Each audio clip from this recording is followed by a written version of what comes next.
Bonjour chers collègues, aujourd'hui je voudrais te parler d'un système magique pour réviser.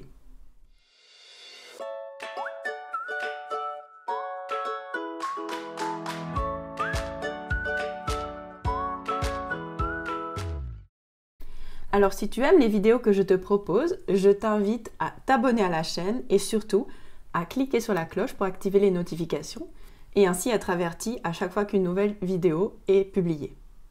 Alors, je ne sais pas si tu as déjà entendu parler de répétition espacée. En tout cas, c'est vraiment un système merveilleux pour savoir quand réviser le vocabulaire, pour bien le mémoriser efficacement. Donc, de quoi il retourne? Eh bien, à l'origine, on avait un savant allemand qui s'appelle Hermann Ebbinghaus, qui a fait des recherches sur l'apprentissage et en particulier sur l'oubli.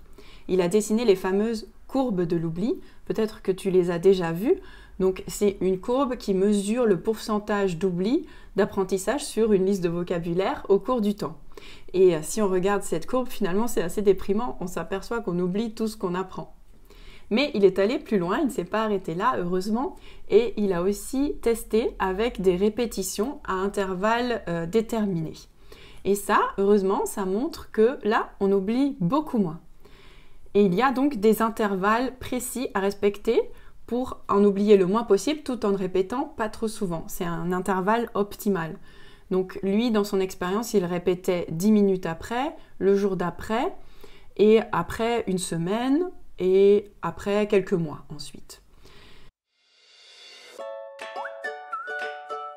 Donc, il a fallu attendre presque un siècle avant qu'un journaliste scientifique allemand qui s'appelle Sebastian Leitner s'inspire de ces courbes pour mettre au point un système, le système de Leitner, qui est en fait le système de répétition espacée.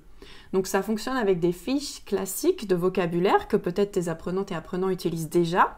Donc une fiche avec une question d'un côté et la réponse de l'autre côté de la fiche.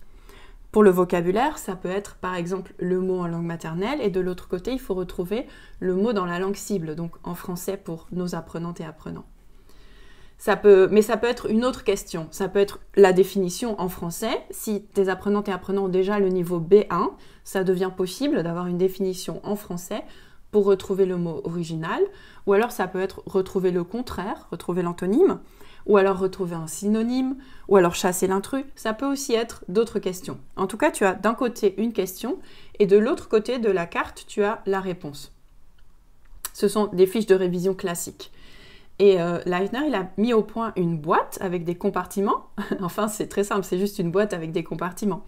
Et dans le premier compartiment, au début, tu vas mettre tout ton jeu de cartes. Tu vas les passer. Celles que tu connais, elles vont passer dans le deuxième compartiment. Donc, ton apprenant, celle qui connaît, il va les mettre dans le deuxième compartiment.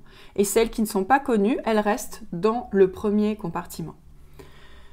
Et le jour suivant, donc en fait, il y a le premier compartiment, il faut le revoir tous les jours. Donc le lendemain, il va revoir les cartes du premier compartiment.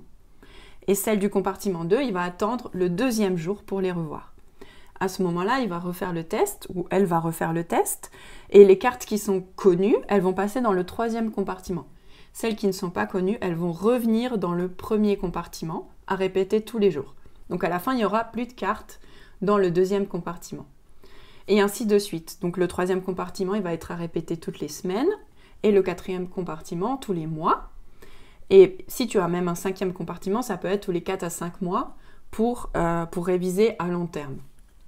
Voilà, donc ça c'est le système de Leitner qui est en version matérielle, si tu veux. C'est tout à fait possible de le faire en version matérielle.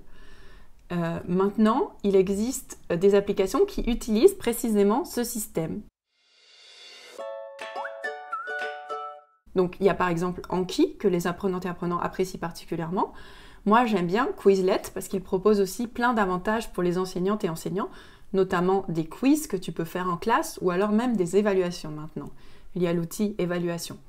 Et c'est très facile. Alors, il faut le faire tous les jours, mais on va sur l'application, on regarde les cartes qui sont dans son compartiment, on vérifie qu'on les connaît ou pas, et c'est très simple, on peut le faire dans les transports, etc.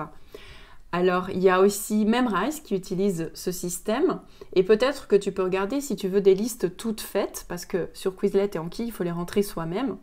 Si tu veux des listes toutes faites, il y a peut-être ton éditeur, l'éditeur de ton manuel qui propose ce type d'application. Ça arrive. Par exemple, moi, l'éditeur Cornelsen, en allemand, je sais qu'il propose justement une application de ce type. Alors bien sûr, Duolingo ne fait absolument pas partie des applications qui utilisent ce système de répétition espacée. Je préfère le dire, que les choses soient claires. Voilà. Et maintenant, tes apprenantes et apprenants peuvent faire leur choix s'ils préfèrent un outil technique sur leur téléphone ou s'ils préfèrent le bon vieux système des fiches cartonnées dans une boîte compartimentée.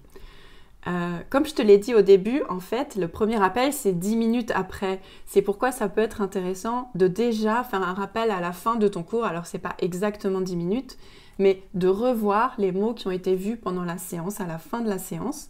Ce serait l'équivalent de ce premier rappel au bout de 10 minutes. Et ensuite, se faire les fiches cartonnées pour chaque apprenante et apprenant, ou alors entrer la liste dans l'application.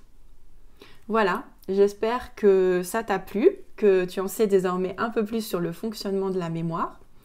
Je t'invite en tout cas à aller faire un tour sur le site culture-fleu.de pour d'autres idées d'activités, d'autres formes de mémorisation et surtout pour un test de personnalité à l'égard des enseignants et enseignantes de FLE qui va te permettre d'en savoir plus sur ton style d'enseignement et aussi te proposer éventuellement quelques pistes d'amélioration. Voilà, amusez-vous bien avec Quizlet ou une autre application et à très bientôt!